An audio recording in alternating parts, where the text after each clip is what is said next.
Hey, man, look at those breakfasts. All right, gentlemen. So now that we've got the important stuff out of the way, what you guys had for breakfast and your names, why don't you guys tell my listeners what you guys are raising money for over on Kickstarter that is being very, very successful. So why don't you guys tell us what you're doing on Kickstarter right now? Sure, I could take this one. So we are raising money for Tidbyt. Tidbyt is a retro lo-fi display that connects to the internet, and it can show you anything you want. And it can show you the weather, the time. It can connect to the stock market. It can show you how your Bitcoin is doing or when your train's arriving. Really, anything you can think of. It's totally customizable. It's hackable. It's DIY friendly, and that's what we've been working on for the last year or more. So That's cool. finally on Kickstarter now. Yes, it's cool. So for our people who, it's easy to say it's a retro screen or display. What does that mean? Like again, for our people who can't visually see it right now or haven't been to the page, like, what are we talking about? What does it look like? I kind of, it reminds me of old like pinball arcade displays. Mm-hmm. It's like that old style LED. It's called the LED matrix. Yeah. So it kind of looks like that. It's literally just lights. And we put it in a wood case, kind of trying to evoke that old school audio equipment kind of feel too. Yeah. Yeah, for myself here, I love it. I think it's like I believe I was born in the wrong decade. I'm a 70s, dude. Look, feel, vibe, songs I like, instruments I want to play. So like when I saw this, I was like, well, I'm gonna have to buy a couple of those because I mean, that's just kind of my world here. So where is the sort of, maybe where's the start of this idea? I mean, what why do we need this? Why are you guys working on it? How did you guys get to this point right now? Sure. So I think this started almost a couple years ago. Actually, you know what? It started further back than that. I think it started years and years ago when Mott's actually taught me how to tinker with electronics. It's like, oh, you plug this LED into this power source and it turns on and stuff happens. I was like, oh wow, that's pretty wild. And then quickly the LED went up in smoke and that didn't go so well. But after a while, I decided I just wanted to like hack on this stuff some more. So it's like trying to think of a project, and I live on top stop in Brooklyn. Like I live pretty much on top of it. You can hear the train going by, and in the morning, that's pretty much what my mornings used to be: is hopping on the train and go to work. Right. So I figured, why not just have something where I can see what time the train is coming on here. And I got this kind of old school LED display because I wanted to have it look cool and have it be on our shelf at home. And it kind of worked. This was a very early version, and I think around then, Mutz, that's when you were over and you actually saw it, right? I think we went out for beers. You'd left Spotify a couple of years before, and we'd seen each other a few times. We went out for beers, and you said you wanted some feedback on the electronics. I quickly realized it was all way over my head because I can teach you about resistors and Ohm's law and stuff like that. But when you have like a microcontroller on a custom PCB and whatnot, then not so useful. But it was really cool to see it, and we started talking about like the potential for building more stuff on it, right? Right. Yeah. And I think that was the. I had a birthday party around the same time, I think, which was back in the day when you could have people over to your house. Yeah. And the glory days. The glory days. And we're like, oh, I want to put people. this. Yeah, exactly. Yeah. The before times. Yeah. And folks who saw it were like, had all these different ideas of stuff they wanted to do with it. And I was like, okay, well, this could actually be something more. It could actually be something that a lot of people could use for different things. Sure. That's cool. That's cool. So, I mean, so now that you guys are kind of, I mean, when do you guys start really working on it? It sounds like it's more of a passive thing at this moment, but maybe when do you guys have a partnership? Like when does that sort of start to say, hey, maybe this is something actually here? I mean, maybe you can kind of walk us through that. Like when you were like, okay, let's work on this.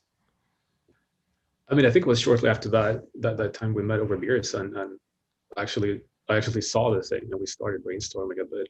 But I kept going for a while. Like we talked more about it, about potentially trying to build something and like what could it be or what could it do. Mm-hmm. Eventually, we booked a breather, which is the thing that exists at least in New York, where you can rent a small office space for a couple of hours. So we met up with another friend and had a whiteboard and started really hashing out some of the potential ideas. And that turned into a hack session, which turned into another hack session. which eventually turned into a decision to talk to my boss at my current employer, Spotify, ask him if I could start working 4 days a week. And I started spending 1 week on this project. And at that point, Roman, you were full time, right? Yeah, actually, it was just kind of a crazy coincidence. I was working somewhere that they were having some troubles, and they were like looking to downsize. I was like, okay, well I have this project anyway, so I might as well. This is going to be the time. So I jumped ship then and started working on Tidbyt full time. Cool. And I think wow, that was a while ago. That was like July 2019. We're talking about. That's cool. Yeah. So that's an interesting session. then This Maj- sort of, I would say that's an interesting session around this like sort of brainstorming, because I think that's important for a lot of business, a lot of companies. Did you guys walk in with at least something in your mind, or did you walk into that with, we're going to throw everything against the wall, there's no bad idea? Like, what was the mindset at that point when you're just trying to like, just think about what this thing could look like at some point? Do you remember that? That was a while ago, right? I remember being there, and I remember having that whiteboard that you talked about. I mean, I think our ambition was to have a very open-ended discussion and throw anything at the wall, and if it sticks, it sticks. But I think what ended up really quickly happening was that we started honing in on more well-defined stuff. Like, kind of immediately we're like, well, it'd be cool if you could see subway times and weather, right? Like, those are so obvious because like you want that. But then it just kept spinning in the same direction. What about the New York City ferry? I want to see when that departs. I was commuting to my office on the ferry at that time, and you start adding more stuff. And what about city bike? Like, it'd be cool if I could see availability in a rental bike station. And what about sports? And what about stocks? And what about cryptocurrencies? And what about all these other things? And what about custom photos? And right. Though? You've totally reminded me of we did throw a lot of stuff on the wall that didn't stick, right? Because like now I remember we were like, oh, what if we made them really big and then we sold them to like coffee shops and they could replace their menus with like these big LED reader boards, which I mean, it's a thing that I'm sure somebody could do, but it's not what we ended up doing at all. Right. Yeah, we spent a long time talking about the possibility of building in magnetic sensors. You could stack them. It's like, what if you bought 100 of them and put them on top of each other? You could automatically figure out its configuration and scale things up and scale it down. You could watch movies on this thing. Yeah. So, I guess it wasn't as laser focused as I remembered it. Yeah. So, but it sounds like even in that time too, as you're kind of going through stuff, some stuff is quickly kind of falling off. And at that point, is there at least, and it seems like the answer is going to be yes, are you starting to imagine who this user is? Because I think that, again, that buyer persona probably becomes more clear as you're going. But at this point, it sounds like you're talking a lot about inner city living to some degree, subways and ferries. I'm in Detroit. It's a car everywhere we go, right? I might have weather and, my stocks, but, do I need the subway? We don't have one, right? So like, but in your guys' mind, as you're kind of putting this together going, man, this is really our user, right? At some point. We definitely did that at some point. But early on, we did very much bias towards, people who lived in New York, honestly, or people who are like living in an urban area with a lot of transit. Reason being, like, we are those people. And so it's pretty easy for us to sit down and come up with the requirements and product that would work for us. Soon after, I think we started breaking it down into different personas. We might have even given them names. Actually, Mats, I think you gave them names. I was trying a bunch of these product development tricks I've learned over the years, but not always so useful. Yeah. They're good in a Medium article, but maybe in real life, you're like, I don't know if I'm going to call it. Like Tinkering Tony, who wants to build a custom pinball machine with his Tidbyt. It didn't stick. It's funny. Don't mention pinball machines. I'm trying to convince my wife to let me buy an $8,000 ACDC big pinball machine, like a real one. And she's like, what are you talking about? You're not buying an ACDC pinball machine. I'm like, what are you talking about? We need one. We need one right over here, right? Yeah, I need one of those. It's a Stern machine, right?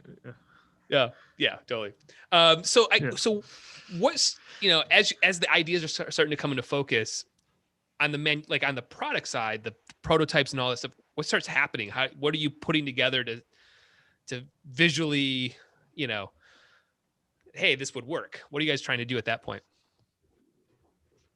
I think we were just trying to build a full on like works like, looks like, prototype, like all in one. Mhm. I mean, also just for a little background, like Mats and I both have software backgrounds. We haven't built a bunch of products before that are physical.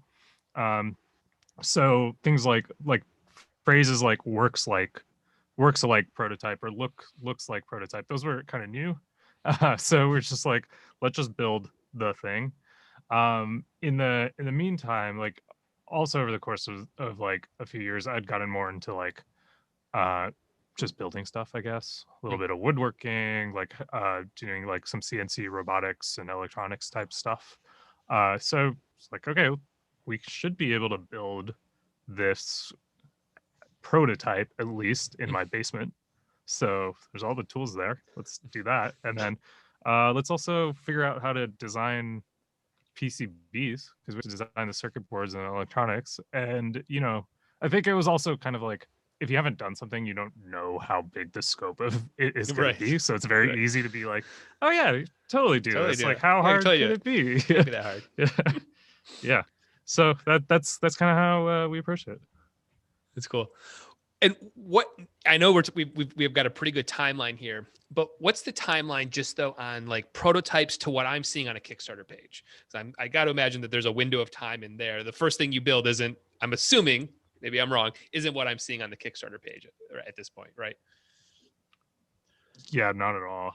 Yeah. So what's that timeline like? Like what's an like, oh man, this was like 6 months of us really getting, version 1 to version 8, That's funny that you say that because our PCBs are actually marked right now version 8. So Cool. yeah, I think it's over a year, right? Because a lot of these things, just like the turnaround time for a prototype, it's not like a software product where you just make a new version of the website Right. or the app the next day. Actually, I mean those things also take a lot of time. Yeah. I know, but yeah, over a year because we definitely had something over a year ago where it was like, oh wow, this prototype, it works, we're definitely going to be launching on Kickstarter in like 2 months. And that's like Yeah. still took a lot longer. Yeah. Well, and this question I want for both of you because I want to see if your answers are different. But what was during that time? Because I think that is the most critical time in a lot of these campaigns. What was the thing that was keeping you up at night that you knew that you had to get right before before a Kickstarter happens, before you're showing it to anybody? What was keeping you up at night that you just knew you had to get? Want to go first, Joanne? No, you go first. Okay, I'd say it wasn't the hardware at all for me because like it has changed a lot, but at the same time, like one of the first prototypes we did, or that Rowan did on his CNC router in his basement, which is humongous by the way, was made out of like cheap wood. And what we've done since then is like tweak it a little bit, use higher quality wood with higher quality finish. It looks a lot better now, but it's not like a major shift. So what I was nervous about was the user experience of setting it up and controlling it, because there's a companion app for your smartphone, and I'd never built a smartphone app before in my life, and I tried to write this, and it was awful. Like it was so ugly, and that was really concerning. What if it's not a reliable, good experience? What if the first thing that happens when someone tries to set this up is that they're disappointed in me or us, or at least the product? Like that was scary. Yeah, I think the hardware, same for me, wasn't something that was super keeping me up because it was like, we can figure this out. Like it's a technical problem. If we run into technical problems, I'm confident in our ability to solve them. I really worried a lot about, and especially since this was earlier before we really started planning our Kickstarter launch a lot, it was like, we're building this thing and we're sinking so much of our time and our effort and our lives into it, and we want it to succeed. But we don't really, at that point, we didn't really have a roadmap to like, how are we going to get this in front of people? Are people going to want it? Or after working on this for a year, is it just, we're going to like, like you can't just build it and hope they will come. But we hadn't figured out a strategy for that yet. And that's what really kept me up at night. Yeah, that's interesting. And I think this is probably for a lot of creators, which is most of our audience here. How do you though keep going? Right? Because there is probably many days inside of that window where you're like, man, we've spent, 40 grand, 20 grand, 10, whatever the numbers are, and the time what if nobody wants this thing? You know, how do you wake up that next day and go, all right, let's get back to it and you know, fix the wood that you were talking about. You know, let's just try that now. What because I think that that's something that we're just born with. I don't know if that's a taught thing for a lot of entrepreneurs, but what do you guys feel like? Do you guys feel like no, we never questioned it one bit. We just kept doing it. You know, I was just having so much fun. Yeah. Like I worked at a company prior to this project, and it was a great employer, and I really enjoyed being there. But all the freedom and all the coding and all the hacking I got to do on this project was just so much fun. And I like working with Rowan. We worked together before in the past, and it was always fun. It was good to be back into doing that. So I just enjoyed it. And especially with COVID hitting, it was like work was like a very welcome way to escape the reality of everything else. Yeah, definitely. I feel like so I started working on Tidbyt full time like a few months before UMOTS, right? So I feel like I was going through like similar stuff, but it was like slightly upset because you know, at some point it was like I hadn't seen a paycheck in like 9 months or something, right? And it was starting to worry me, and yeah, with the pandemic too. I mean, just the stress everyone's been through at that point, right? And I definitely had times where like, no, I wasn't just pushing forward on it. I probably had like an entire week or two here and there where it's just like, I can't focus. My basement, which was fun to prototype in, is now my prison, where like this is where everything happens. I can't really do anything, but yeah, like I'm really glad we were working as a team, because if it had been just me, that would probably have been it, right? But just having somebody else to like on the weeks that I couldn't push forward, Mats was still pushing forward, and so there was always something happening. Yeah, that's super important, that team. So is there anybody else that's helping with this project besides you two? Is there what does the team sort of look like? Yeah, we have a few other people who've helped us out. Huge deal. Just friends mostly, or people we know through our network. We've worked with people doing creative design, creative direction, graphics design, user interface design, helping us with manufacturing and sourcing, manufacturing, that kind of stuff. So it's been Mats and I like every day full time, but we could have done this just the two of us. Yeah. When you're again thinking about that project creator, as you're going through this and navigating, and the two of you are going on it all the time, how are you self-evaluating yourself to say, you know what, I actually need a little bit of help with the graphic design element, or boy, not my strength, I got a buddy, I want to talk to that person. Like, how are you sort of working through that, as opposed to a lot of people who are just like, it's just the two of us, we'll do all of it, right? And maybe you don't do a couple of these things as well as the other stuff. So like, how do you sort of think about that, the conversations around that, the vulnerability potentially in some of that, like I was just saying, listen, I'm just not very good at XYZ. How do you guys navigate that? I mean, we ask for feedback, I guess. It's like we know we're comfortable dealing with the software stuff throughout the whole stack. We've done it for years professionally. That's fine. We can manage that. And I thought our design work in the first mobile app, for instance, looked pretty good. I was kind of proud of it. And then I showed it to someone who wasn't me, and I could, they said nice words, but I could tell from the body language that this is, they're concerned about me. This is not going to go well. So at that point, we reached out to real designers and asked them what they think. And they explained that this is crap. And fortunately, they were people that we trusted. So we took their advice and got some professional help. Yeah. Moved on with it. I'm really glad though that I don't think there's any function in the company that we haven't, you or I, tried to do ourselves first, so that we can at least get to the point of, okay, we understand kind of what needs to be done and kind of what we should be looking for and asking for help with. Because you can't just throw it out there and hope for the best, right? Yeah, that's been incredibly important. Like marketing, the pre-launch campaign we ran is a similar thing. We were talking about getting help from an agency, and we had such a hard time evaluating what they were offering us or telling us. And we ended up trying to do it ourselves, and we've done all marketing ourselves, and we're getting good results. And now I think we're very much ready to stop doing it ourselves, and we're also well positioned to like understand who we should be asking for help. Right. I think what you guys are describing right now is absolutely crucial. It's one of probably my biggest pet peeve when I work with a lot of clients.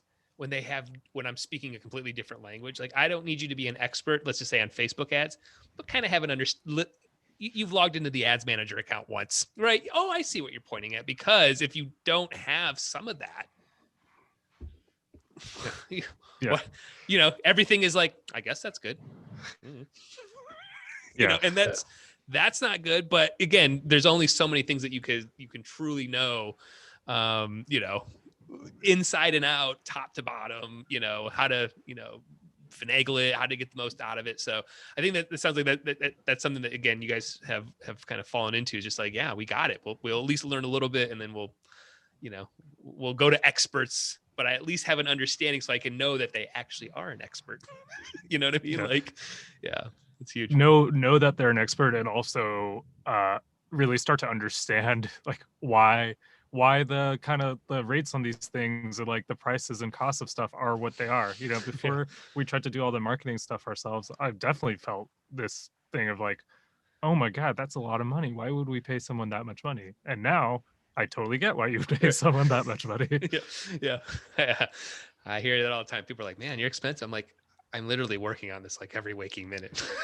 Like, it's like, oh, and mind you, 800 variables. Oh, I changed this thing, so now this thing changes this thing. Yeah. So where now in this whole timeline, where does Kickstarter start to fit into, like, at least the narrative, or at least the talking about it? Like, hey, we should maybe think about Kickstarter. I think that was pretty early on, because it kind of felt like a product that would work well there.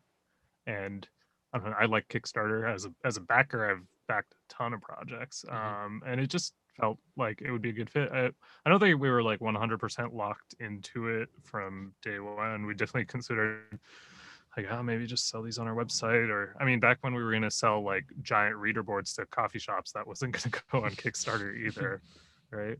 When did we really lock it in? I'm not entirely sure. I think it was after. So we ran an early access program. We had a little newsletter with like 200 people signed up. Half of them at least were friends and family, and the remainder were people that found us organically. And we built a couple of Tidbyt units in the workshop. We're actually in Rowan's basement at that time. And I sent out an email blast saying, like, if you want to, you can buy these. Here's the cost. We set up a little Shopify page, and we sold all the units we had available, at 20 or so, in I don't know, an hour or two.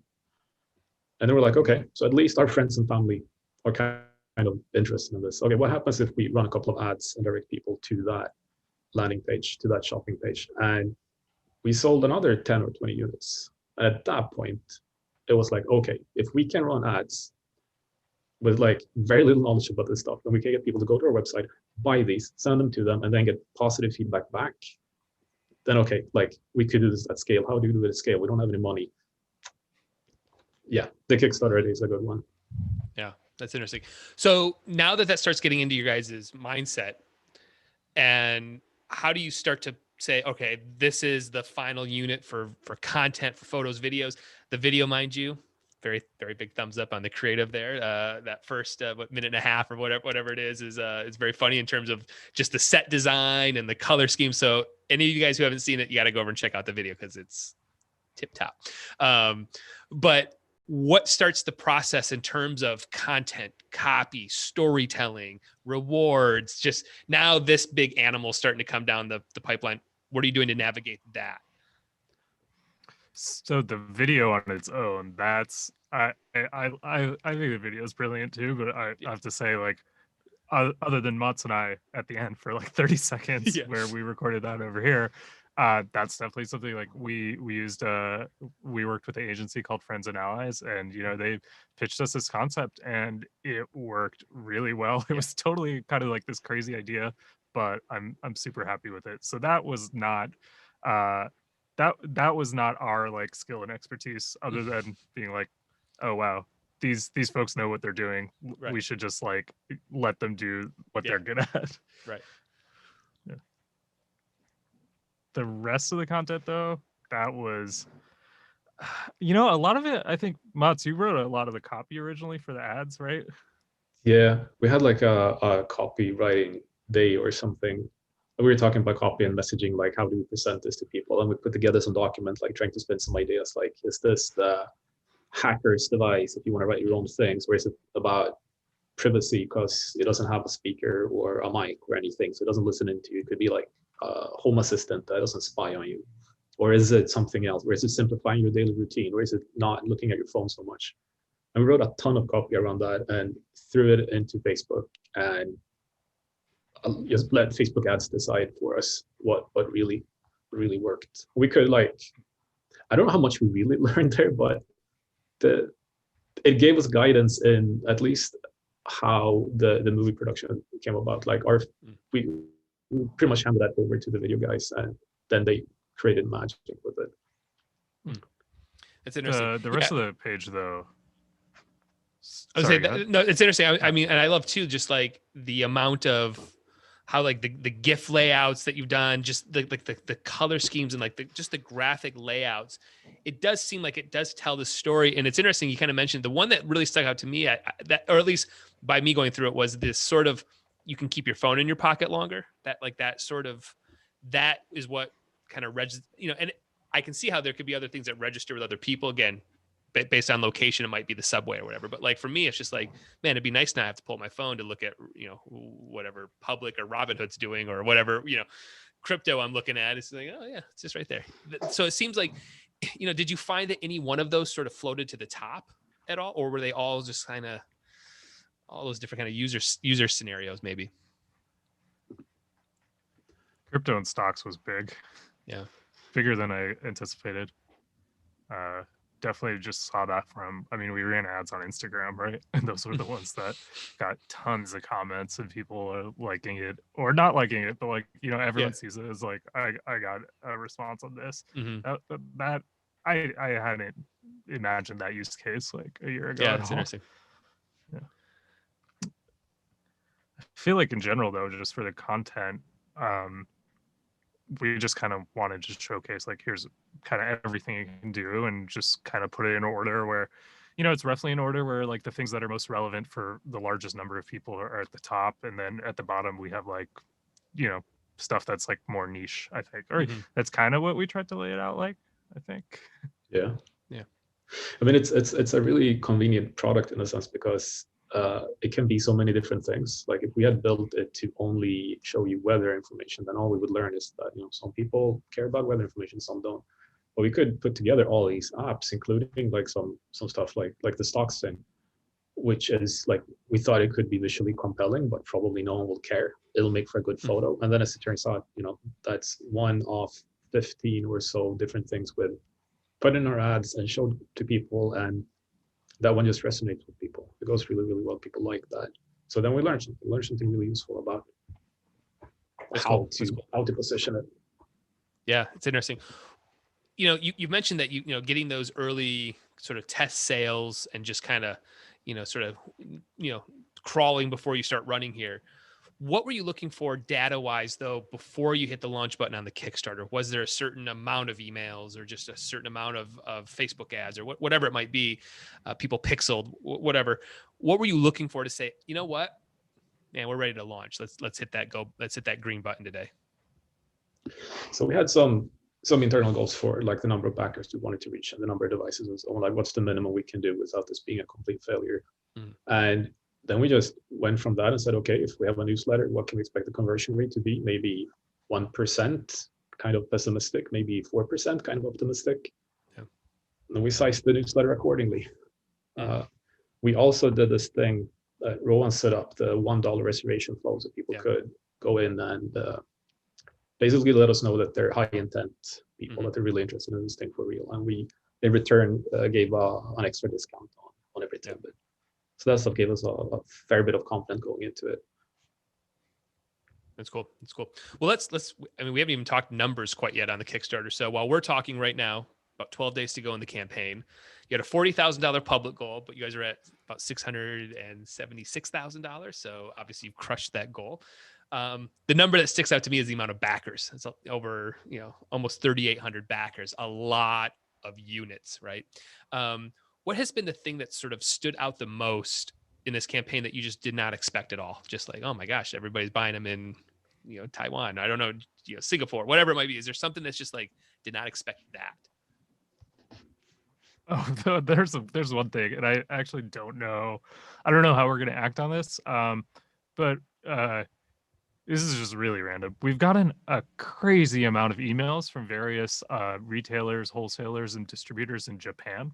Hmm. And we don't sell the device in Japan. It would probably be quite a challenge for us. We'd have to like, I mean, I'd love to at some point. We have to like add some localization and internationalization support, etc. But Right. like, I swear, every morning we wake up to like multiple emails from people who want to like do these wholesale bulk purchases of tidbits in Japan, and I can't quite figure it out. That's interesting. Well, Yeah. yeah, it's a good thing to start working towards maybe at some point. Put some time behind it. Yeah, Yeah. that's crazy. Yeah. So, but as this campaign's been going on, I mean, let's talk a little bit around like just like the communication on a campaign at this sort of scale, right? How are you guys sort of navigating through, the comments, the Facebook ads, the questions, like the emails you're getting every day? For a lot of campaigns, this can be a ton of work, right? So like, how are you guys sort of making sure that you're on top of everything and keeping everybody abreast of what's going on in the campaign, and this is happening? How are you guys doing that? The first 2 days on launch day, we made sure to be co-located in the workshop, and I at least made sure to tell my partner that I may not be home a whole lot for the next couple of weeks. This may be completely bananas. I don't know what to expect. And the first few days definitely were like, it was a full-time job, just constantly answering questions, comments, reading emails, trying to communicate with people, looking at numbers, freaking out, feeling very happy, feeling really scared. Yeah. Complete roller coaster. But since then, it's calmed down, and we're constantly in touch during the day, me and Rowan over chat, even if we're in different locations. Just take turns checking our emails, checking Instagram. I made sure to turn on notifications now for all those things on my phone too, so Yeah. I can. Yeah. But I think we also have a good like technological system. Like we have an app that lets us have a shared email inbox and also see when messages come in from Kickstarter. We can see when one person is responding or the other person is responding, and we just kind of like make sure to more or less respond to everything as much as possible. Yeah. And obviously the numbers are high in terms of the amount of backers and money raised. Was this something that you were like, what, are actually with manufacturing stuff, we can actually handle 4,000 orders, 6,000 orders, who knows what this may end up being in terms of a campaign? Was there any sort of, man, we are not actually set up to do this amount, right? This campaign is too successful. That happens in some Kickstarters where it's just like, man, really we want to do 2,000 units, right? Like that would have been that maxes our production. Have you guys had to make any adjustments on this campaign, or did you guys have some idea in your data to say we're going to do this many units? I mean, I don't think we really thought we would get to these numbers, but we prepared for it. And like, I'm super confident we can pull it off. Like, we sized everything according to there being several thousand tidbits just in case, and to make sure everything could work out in that case. Yeah. Has there been anything that you've had to like, and I say this because I've got a couple companies that are just like parts in general right now in the COVID time, right? Like I've got one that like we're going to have to do an out of stock for an e-commerce because we just can't get this one part in. Have you guys had to navigate any of those sort of challenges right now at all? Totally. One big one has been lumber, which is kind of weird. I didn't really think about that as being an issue, but we're specifically doing this in using North American walnut, right? And it's like solid hardwood, and we like that. It's the finish we like. We don't want to change it right now because we spend a lot of time finding something that really feels and looks good in hand. But I don't know what it is. Maybe it's just like the pandemic is kind of like abating a little bit, so everyone's trying to build walnut furniture or something. But like our lead time on that has gone up. It's like more than doubled. Fortunately, and I think this is part of the reason that maybe neither of us is like super worried about manufacturing is like before we launched, Mats did a good job convincing me to like build a lot of room into our timeline so that we're not like over promising. So it's like, okay, so these things are happening, but like it's still gonna work. We can figure it out. I mean, who knows? Like maybe we'll find that that there's some other part that's an issue and stuff. we have enough room built in for like 1 or 2 issues to pop up. If we get like 3 or 4 issues, or like if another container ship gets stuck in a canal somewhere, then Yeah. Yeah. and all we can do, I think, is just like be really upfront with people and communicate like, Mhm. this is how we've prepared, this is what we're doing, and this is how we're going to respond. That's cool. That's cool. So, so the campaign ends in 12 days, a couple more weeks for all the money to drop in. What starts your guys' process in the manufacturing, and how do you start getting these out to people? What just starts happening for you guys? I think the number one thing we're going to have to figure out, and this is kind of like a gamble for both of us, is so we definitely want to deliver for all of our Kickstarter backers right away. We're also considering like, should we order more units from the factory? Because soon after Kickstarter, well, we still want to have our company and like sell more Right. stuff. Yeah. It's going to be the holiday season, so we got to Mhm. figure that out. Like, how big are we actually going to size this order? How much are we going to like put into that? So we have to figure that out. But I mean, we spent a lot of time setting up the manufacturing side of this. So once we have the money in hand, it's basically like, okay, let's start ordering the components, the parts. Like, let's get going. Like, we are ready to go. Yeah. Yeah.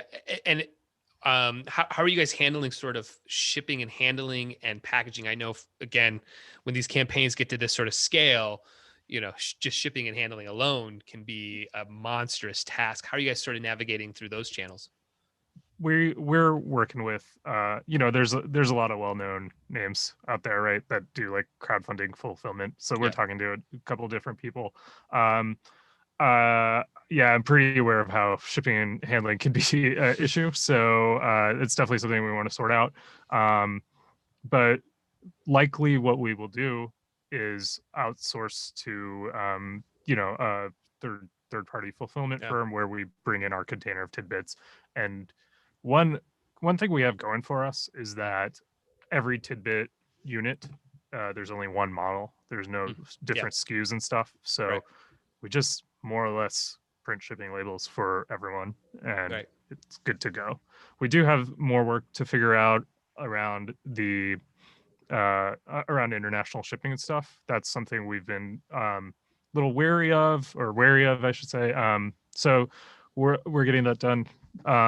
But the other thing we have also considered, I don't think we'll do this, but even if we had 5,000 units, we have like a commercial space here. We could take delivery, and then Mats and I could just sit here and print out Ooh. 5,000 labels and like stick them on all day. Probably get it done in a week, but Yeah. I don't know if that's what we're gonna do. Yeah. Yeah, that's not fun. That's Yeah. that's not that much fun. I want to talk a little bit about just something that you, Mats, you discussed about the just that user experience, because now you're getting to that point where packaging, opening, pulling it out of the box, syncing correctly, all that stuff. What is that sort of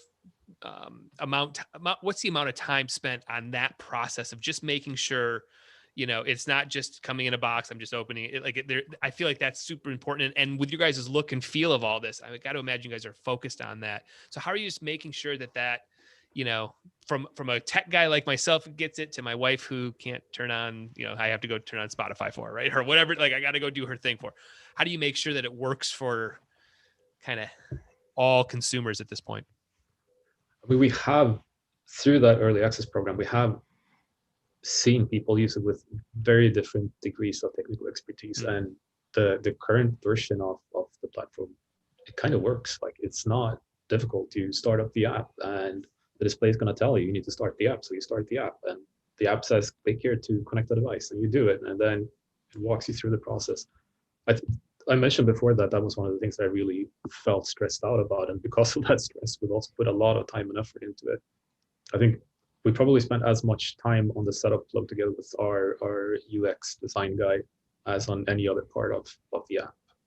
So Yeah. that feels pretty solid. And then we have a designer helping us out with the packaging design to make sure that looks good, that it feels good. I'm going to include a little pamphlet or postcard or something with some written instructions to like really walk you through the process. Yeah.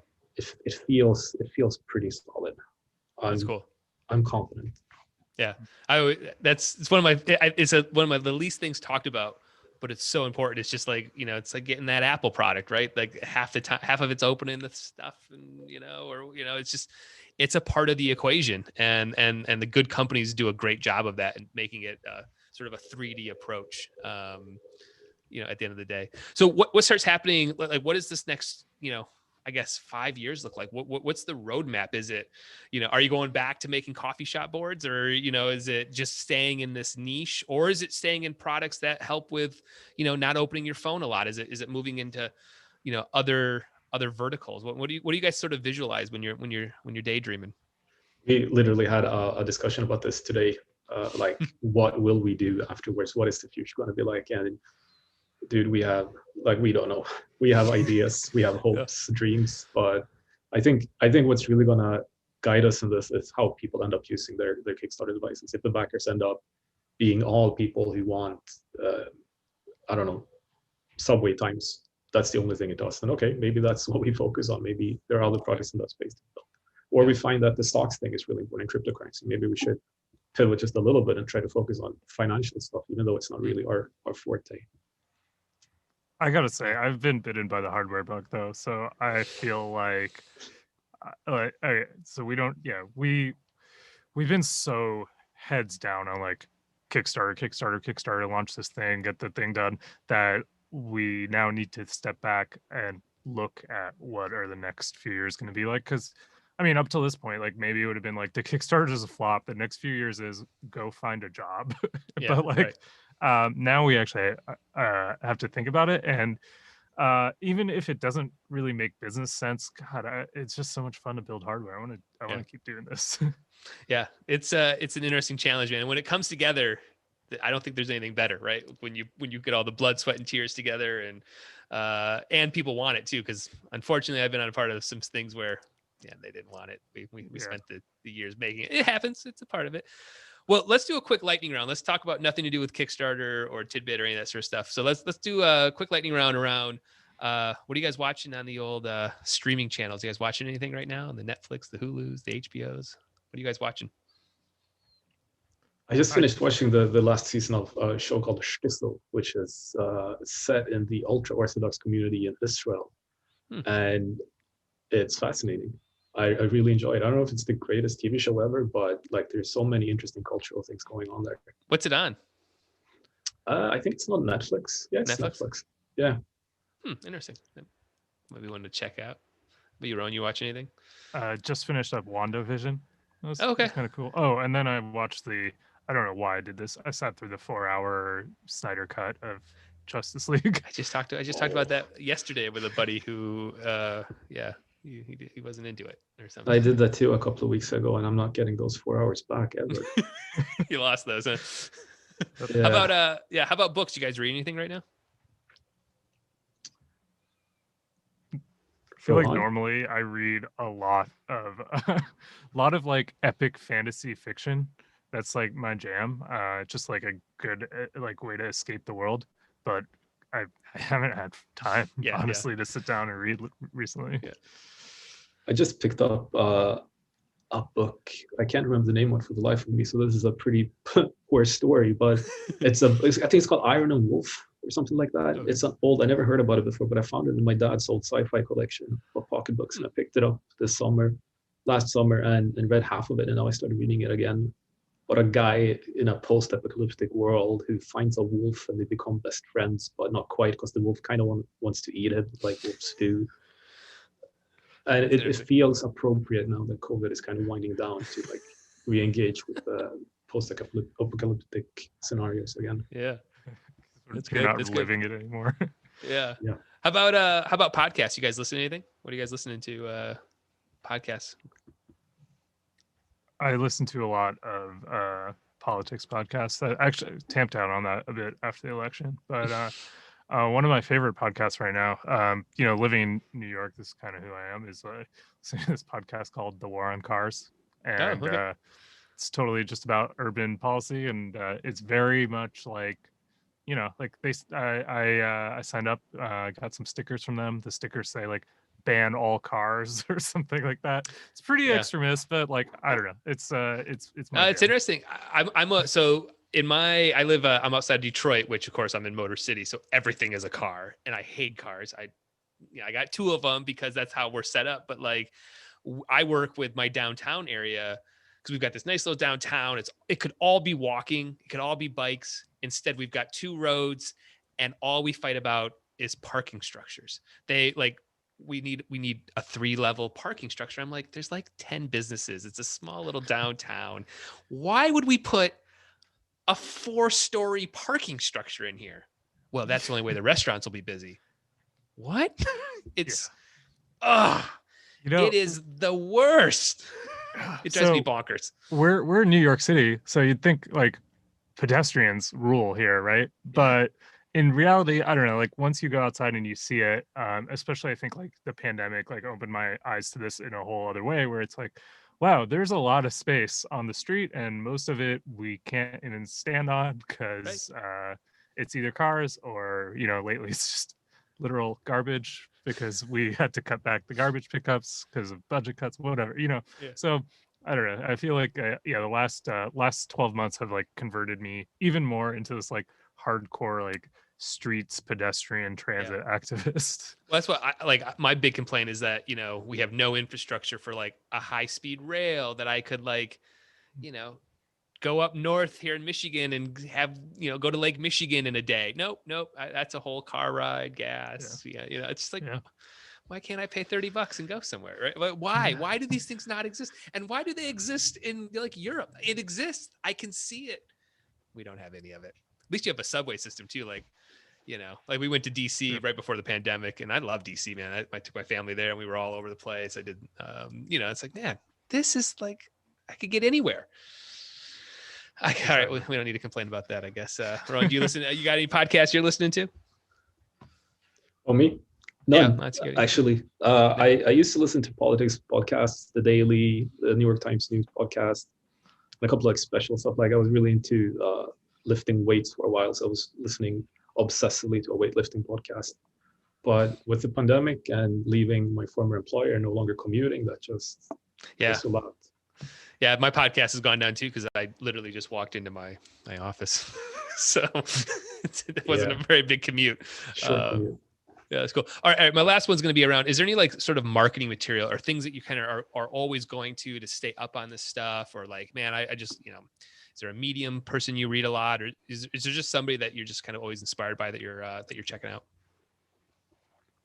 So one thing I'll throw out there is we signed up for this thing. It's called like the Launch Studio Kickstarter Masterclass. And it's run by Julio Terra, who used to work at Kickstarter for a long time. And he's always posting stuff. And it's been super helpful for us, especially since, like Mats mentioned, we did all the marketing and stuff ourselves. So that has been really great. It's cool. Yeah, I agree. Like some of the content has been really helpful.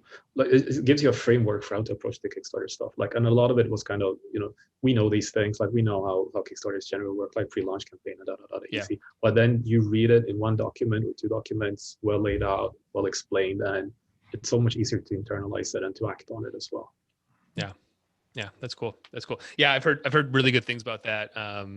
You know, it's interesting. I mean, Kickstarter is kind of in an interesting space right now because I love hearing your guys' stories of this, but like for a lot of people, man, it's failure, right? It's mostly tied into failure right now, or you kind of have to really know your stuff and all these little nuances. And then I think Kickstarter as a whole is just, you know, maybe a little bit trying to focus a little bit more back to their roots of, you know, documentaries and movies, and, you know, obviously the board games are huge, but I think they're kind of in an interesting space right now.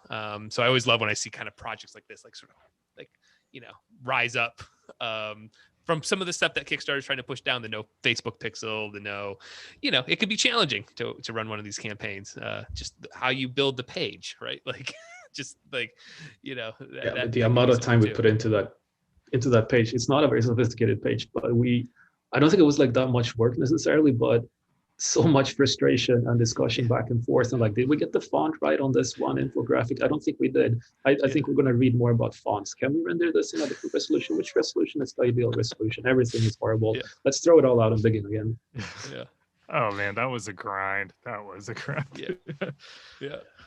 Well, cool. Well, gentlemen, I appreciate you taking time out of your day, man. This was a great conversation, an amazing product. Yeah, you know, you're gonna get a backer over here from me because this definitely fits into my wheelhouse. This is awesome product, and I look forward to kind of see what you guys are gonna do in the future here. I feel like there's probably a lot of ways you can go. So I'll be watching from my end. But yeah, I encourage everybody, all my fans out there, make sure you guys, if you're listening to this, go check it out. It's a phenomenal campaign. They're doing really, really well. We got about 13 days, or sorry, about 12 days to go when we're airing this. So gentlemen, nice job. Congrats on the campaign. Thank you so much. Thanks so much. It was great speaking with you. Awesome. Thanks so much. See ya.